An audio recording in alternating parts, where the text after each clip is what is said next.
This is Kimberly Reuter, business advisor and supply chain expert, and welcome to my podcast, The Morning Moved. And today we have a good friend of mine, Steve Haas. Steve and I bumped into each other working at Nordstrom. Steve is a finance guru, currently leading a consulting gig in finance. And when I was at Nordstrom, I had never really had any exposure to retail finance at all, just mostly operations finance. And Steve took me to the men's department at the flagship one day and walked me around for about an hour and gave me a really great one-on-one lesson about retail finance. And let me tell you, it was enlightening. So we hope to have him back to give us some more in-depth discussions about finance and retail finance. But for today, Steve is joining us to answer our very famous question: what is the greatest lesson that you have learned, either professionally or personally, to date? And how have you applied it to your success? So, Steve, welcome. Thank you. Good to be here. Great. So, tell us a little bit about yourself. What are you doing now? How did you get there? You have a really great background in finance. You've worked for a lot of really great retail organizations. So, tell us a little bit about that. Yeah, absolutely. So, yeah, way too long in corporate America. 25 plus years with Macy's and Nordstrom. Started out the sort of traditional merchant path. I was a buyer, and then I had buyers working for me and did all that. And I don't know, maybe 20 years ago, pivoted to more of the financial analytical side. For Hmm. me, it was a better fit than the merchant who had their finger on the pulse of the next fashion trend. That wasn't just me. I could get away with it for a while, but it also seemed like retail was headed towards putting a much bigger premium on the analytical and the fine tuning side versus people who could just pick pretty product. So kind of Right. matched up better with my skills. So for my last stint at Macy's for a few years, and then my entire time at Nordstrom, really pivoted to financial planning, inventory management, margin maximization, all sort of a marriage between what the merchants do and finance does. So it was a cool fit for me. Let me keep my fingers in the idea of product, but played better to my strengths on the number side. So did that for about 15 years. And then about 5 years ago, walked away from a big company and started doing my own thing. So for the last 5 years, I have worked with small to mid-sized brands, already have traction. They're off and running. They're doing 25 to $100 million in sales, but they're not positioned to scale. They've Hmm. never really put in things that will allow them to grow any kind of best practices around inventory management or forecasting. Yep. So I've enjoyed it. It lets me take what I like at the Nordstrom part, but got away from being a small fish in a huge sea and much more hands-on and can make a difference to companies that are really at a pivotal stage of trying to position for longer term growth. Yeah. So even though you and I met at Nordstrom, and that's when we started working together, we continue to work together with our respective consulting businesses, helping each other out in our areas of expertise, as we like to call it. So interesting background. So you started as being a merchant. So what department were you a buyer for? Oh God. I have in my career, I have touched every single thing in a department store. I have had men's, women's, and kids apparel. I have had accessories. I have had shoes. I have had beauty. I have had home stores. So I have touched everything. Wow. My career started out in Macy's in home stores. I've had random jobs. Good God, Kim. I have bought fine china. I have bought textiles. I have bought luggage. I have bought cosmetics. And ultimately got to a leadership role where I had buyers reporting to me in men's apparel, which changed a path for me, which was great. But I've touched every category in a department store, and some are way better than others to work in. S- So what's the most challenging product category to buy for? Like I would feel like maybe it'd be cosmetics or shoes. Like And what? no, the worst by far was fine china, like not even Oh, close. yeah. It was a dying category. It was incredibly slow turning. Oh, The right. brands were just these dinosaurs because they had a model that was outdated of bridal registries, and Oh, it was yeah. just a horrible devil in the details kind of business that somebody should be sentenced to do, not like choose to do. It was horrible. So yeah, that was my worst. I would say, and the conversely, my favorite was really when I first had buyers working for me and I was in men's apparel. I had furnishings. So I had dress shirts and ties and socks and underwear and belts and all that. And then men's suits and sport coats and all that under me.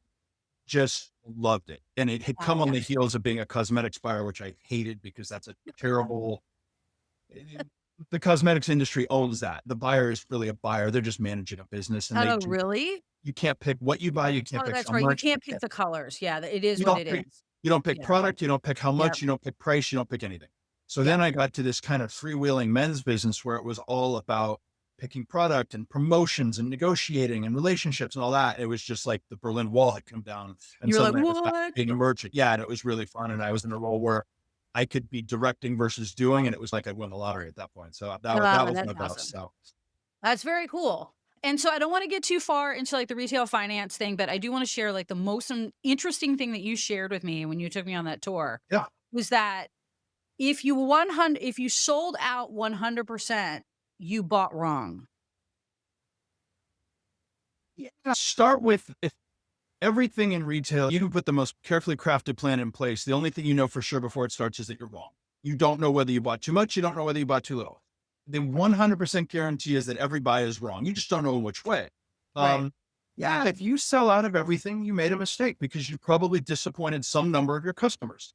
The trick in buying and the financial side of it is finding that sweet spot because Yeah. I can make sure I never run out. Well, then I'm swimming in Then you stuff. have way So too much over inventory, it's like right. the three little bears, not too much, not too little, just right. So you want to have a little left at the end so you didn't disappoint customers, but you don't want to Right. be swimming in a sea of sweaters come February kind of thing. Yeah, come on in all mediums and larges. Yeah, to me, coming out of, like, an operational perspective, where, like, 100% is the goal Yeah. all the time, Yeah. and to be told, like, "Oh, no, no, no. If you get like, no, you got it wrong if you hit 100%," was a wild concept for me, but it made sense, and it Yeah. helped me understand all of, like, how retail works, which hopefully we're gonna get into later because it's super fascinating, and if you are a super shopper or perhaps suffer from a small retail addiction such as myself, this inside intel we will share with you at a later date will be very helpful.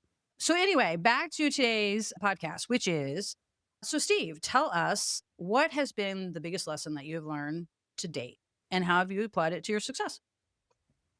It's funny when you first started talking about this, it came to me right away and I'm like, okay, that's the easy answer. Push that aside. What's the better one or the real one? It Ooh, hasn't changed. It's always people. Every time I've been in a job I like, it's because of people. Every time I have found success, it's because of relationships. Every time I have had rewarding engagements with employees, people working for me, people I work for, it's all about people. And when stuff goes sideways, generally somewhere there's people problems in there too. So to me, and I learned it reasonably early on, and that doesn't mean the trick is be phony and make sure everybody likes you. It's just yes. having genuine relationships and trying to have a connection with people. There's super successful people who never get past superficial relationships. They're cordial, they do all the right things, but no one's really ever going to be there for them in a moment of need, nor would they ever put themselves out. And to me, that has always been just it's how I always kind of want. It's the golden rule of treat people how you want to be treated, but it not only makes the work environment more enjoyable, but I swear it produces a dramatically better result. When you're working with people where there's trust and rapport, and credibility, and you got each other's backs, you just get to a better place. And whether that's with external vendors or cross-functional teams internally, people you work for, people who work for you, it's always just about people. Yeah. So let's talk about that a little bit more and how that shows up in leadership because I've been doing a lot of episodes on leadership and what good leadership looks like. And you touched on a little bit about that, and that when you lead people by putting people first, you get a better result. So, talk a little bit more about that. Yeah, to me, I think the greatest gauge I've ever used of how successful, I mean, everybody talks about leadership styles and all that. To me, it's super simple. Would people who have worked for me in the past work for me again? And I think the answer is almost always going to be yes, because it Mhm. was, for me, it was about, first of all, realizing everybody's going to react differently. Everybody has different motivations. Everybody has different styles, whether it's communication or business or analysis, whatever it is. Trying to broad brush the approach to how you lead people doesn't work. Now, there's certain things you have to be uniform and consistent in, But in terms of, I could have 5 people working for me and have 5 one-on-ones set up in a day. I've got to bring a different approach to every single one of those, because Yeah. what resonates with you may be the exact opposite of how someone else is going to perform well or want to communicate or open up well or whatever it is. So Yeah. to me, that was just a huge learning early on. But having a connection where people feel A, like you have their back, B, like their opinion is valued, Hmm. all of these things that sound like a Hallmark card actually really matter in how people show up.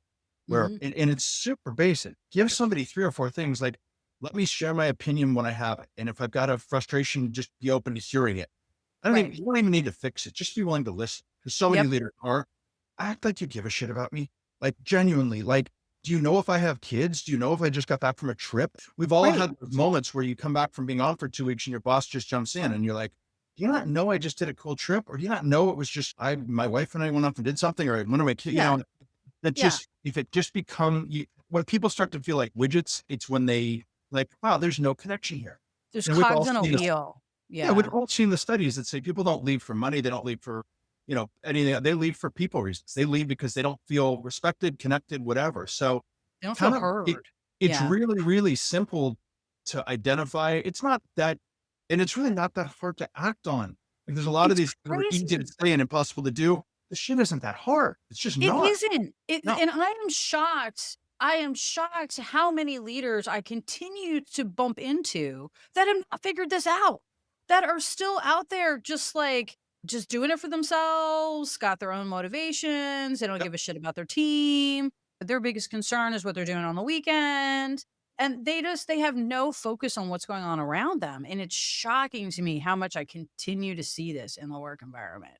Well, It's bothersome. from otherwise really smart, effective leaders where what I never got, I worked at one point for a CEO who really smart, hard driving, and just never had an idea that this, even if you faked it, ask me how my weekend was, because you might get a better result from me. Like they Right. were so myopic in data and statistics and results that you weren't able to step back and go, I don't have to care about Steve, but I can at least act like I do. And I Right. probably get a better result. They were super smart in all these little nuances of the business, but missed one, what I think is one of the biggest and low hanging fruit ones. Yeah. So how did you learn this lesson? Was there did you make a mistake earlier in your career that you figured this out? Like, how did you learn this particular lesson? Yeah, I made a million mistakes. I think the where it really started to click for me, I just always liked working with vendors. When I was a buyer, I just, that to me, relationships with vendors was really important. And that can be transactional, that can be purely business. To me, I was talking to these people every week. It was like, this is more fun if I actually know them and like them. And it's a super imbalanced relationship. The retailer holds all Right. the cards. Everybody calls it a partnership. That's the biggest misnomer in the English language. It's completely one sided. The department store holds all the cards because you're a huge account. So, Right. you had people who would get results by pounding their fist on the table and yelling and screaming and all that. And that just wasn't my style. That didn't make sense to me. Yep. So externally, it was easy. Where I really saw it of how to manage a team, when I first became what's called a merchandise manager, so I had buyers working for me. Okay. My boss, so you're now at a senior leader, somebody handling all of men's for a department store, was new in his job. And typically that's when someone's tried to create a name for themselves. Well, Yep. I watched him for a few months and he had this incredible stylistic approach of, we'd have engagement with the CEO and something that might have been his idea. He came to me and said, hey, I think you should try this. If it worked, he would come and say in front of the CEO, wow, Steve and his team came up with this thing and executed it. I'm like, whoa, what What? just happened here? He Oh, not only unheard didn't take of. my credit, he deflected all of the credit. Yeah. And then even more powerful, when something would go sideways, it wasn't Steve and his team that had a problem. It was, we had a problem. And I'm like, Excellent. oh, wait a minute. This isn't Yep. that hard to do, but it is so rarely done that you look like a hero for doing nothing heroic at all. Yeah. And I'm like, wow, is that powerful of how people feel like you have their backs? So I talk about this a little bit in a previous podcast.